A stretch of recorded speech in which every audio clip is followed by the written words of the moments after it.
What's up, guys, and welcome to this new series here at The Revolution. We're going to spend the next couple of weeks looking at the life of a guy named Abraham. Now, even if you haven't been around church very much, you still might recognize the name Abraham from the Old Testament.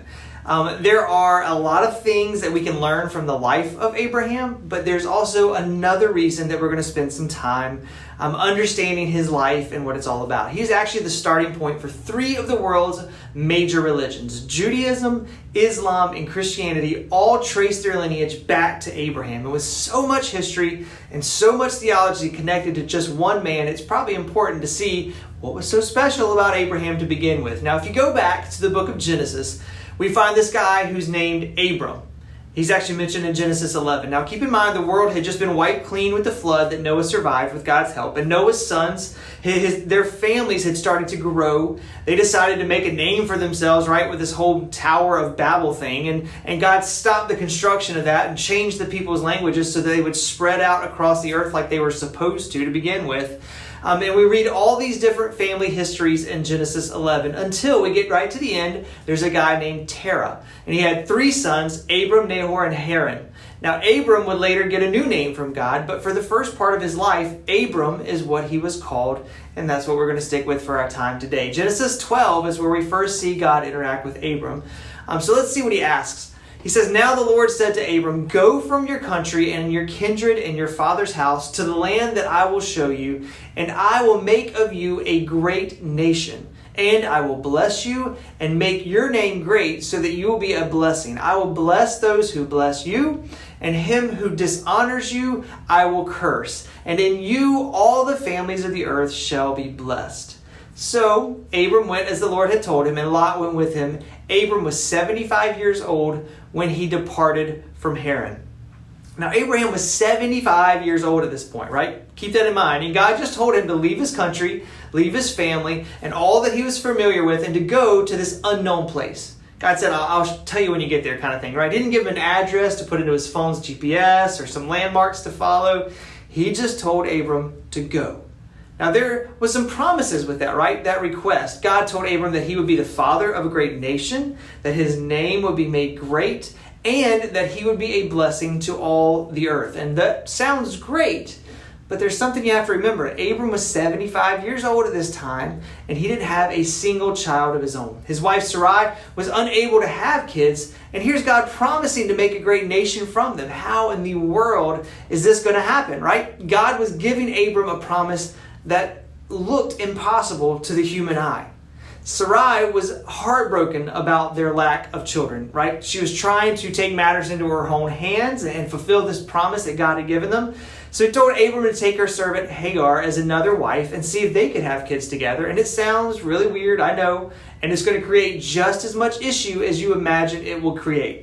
Hagar found out that she was pregnant, and then drama started between her and Sarai, and it got so bad that Hagar actually ended up running away from the family because of all the tension that was going on. And an angel of the Lord met Hagar in the wilderness, and we read his message to her in Genesis 16, 11, and 12, and it says, "The angel of the Lord said to her, behold, you are pregnant and shall bear a son. You shall call his name Ishmael, because the Lord has listened to your affliction. He shall be a wild donkey of a man, his hand against everyone and everyone's hands against him, and he shall dwell over against all his kinsmen."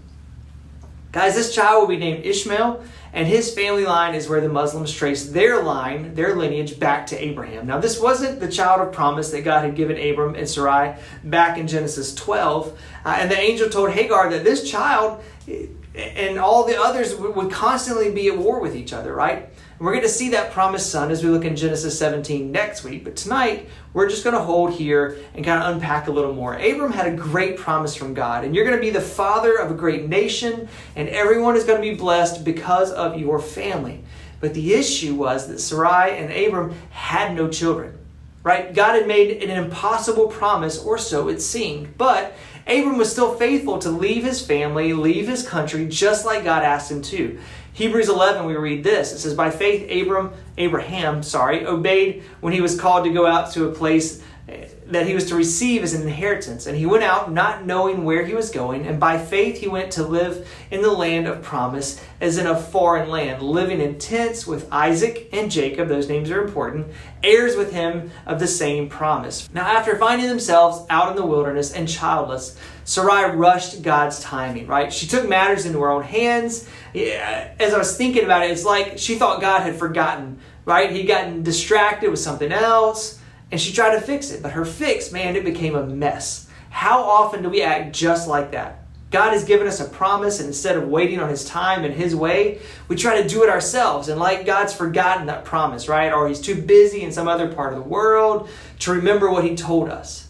When we take those matters into our own hands, guys, how often does it come out a mess, just like with Sarai? Most of the time, honestly. As I prepped for this lesson, I was thinking about the promises and how much faith we put in those promises. Oftentimes, the amount of trust that we have in a promise is dependent upon the person who gave it to us to begin with.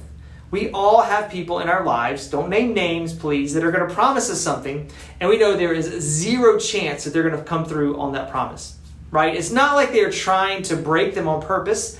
Maybe they are overcommitted in life. Maybe they have some kind of emergency come up. Or, maybe they just are forgetful. But each time they break that promise, our trust in their promises, it gets less and less and less. But then in our lives, we have other people that when they promise something, guys, we can trust that it will happen exactly as they say it will. They are dependable people, and their promise is their word. Even if it requires that they sacrifice something of their own, they're going to stick to the promise that they make with you. And I strive to be that second kind of person, right? Where my family can count on my promises and you guys can count on my promises.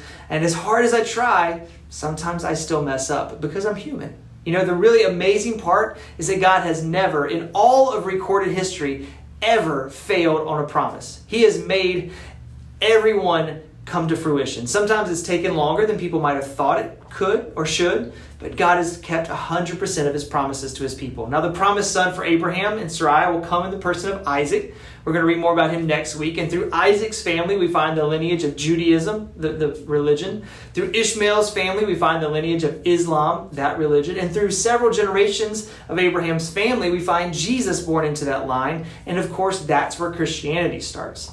Galatians 3 connects this promise for us when we read, "And the scriptures, foreseeing that God would justify the Gentiles by faith, preached the gospel beforehand to Abraham, saying, 'In you shall all the nations be blessed.' So then, those who are of faith are blessed along with Abraham, the man of faith." And a little bit further in Galatians, we read, made the promise to Abraham and to his offspring. And it does not say to offsprings, referring to many, but referring to one, and to your offspring, who is Christ.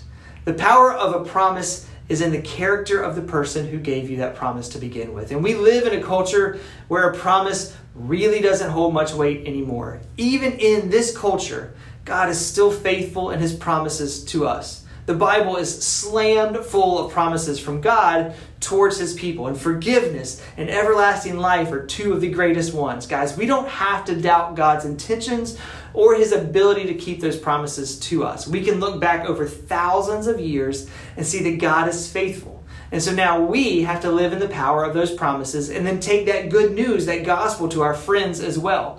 We need to be the kind of person that keeps their promises even when it costs us, even when it's not easy, and let that be a testimony to the difference that Jesus has made in our lives. Guys, that's just another way to be a missionary to your friends in everyday life. So we're going to unpack all of this a bit more in small groups now, guys. I hope you have some great conversations and have some great time in your accountability clumps as well. I can't wait to see you guys real soon.